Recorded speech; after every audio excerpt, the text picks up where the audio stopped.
ஒரு சண்டே காலையில் 6 மணிக்கு கிளம்பி நான் ஏன் இப்படி திப்புன்னு ஓடிட்டு இருக்கேன்னா, இப்போல்லாம் சோஷியல் மீடியாவில் நிறைய இன்ஃப்ளூயன்சர்ஸ், டாக்டருக்கு படிக்கணும்னு ஆசைப்பட்டவங்க எல்லாருமே வந்து சொல்கிறது என்னென்னா, டெய்லி காலையில் எழுந்து ஓடுங்க அப்படின்னு.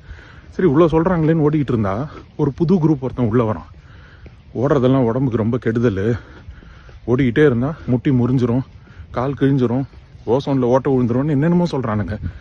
நடக்கிறது தான் நல்லது, டோன்ட் ரன், வாக் அப்படின்னா. சரின்னு வாக் பண்ணி போயிட்டே இருந்தா திடீர்னு ஒருத்தன் உள்ளே வந்து வாக்கிங்லாம் எக்ஸசைஸே கிடையாது, வேஸ்ட்டு அப்படின்னா. என்னடா குழப்புறீங்கன்னு பார்த்தா அதுக்குள்ளே அடுத்த குரூப்பு. ஷூ போட்டு வாக்கிங் போக நீ என்ன சூப்பர் ஸ்டாரா, வெறும் காலில் தான் நடக்கணும், அப்போ தான் அந்த நர்வ்ஸுக்கெல்லாம் நல்லதுன்னு நானுங்க. வெறும் காலில் வாக்கிங் போகிறதுக்கு நான் என்ன மலைக்காடா மாலை போட்டிருக்கேன். அதுக்குள்ளே அடுத்த குரூப்பு, முன்னாடி போகிறதுக்கு இது வாழ்க்கை இல்லை, வாக்கிங், அதனால பின்னாடியே வாக் பண்ணுறது தான் நல்லதுங்கிறான். நான் வீட்டிலேருந்து கிளம்பி முன்னாடியே நடந்து வந்துட்டேன். இப்போ பின்னாடியே எப்படி வீட்டுக்கு போகிறதுன்னு எனக்கு தெரில.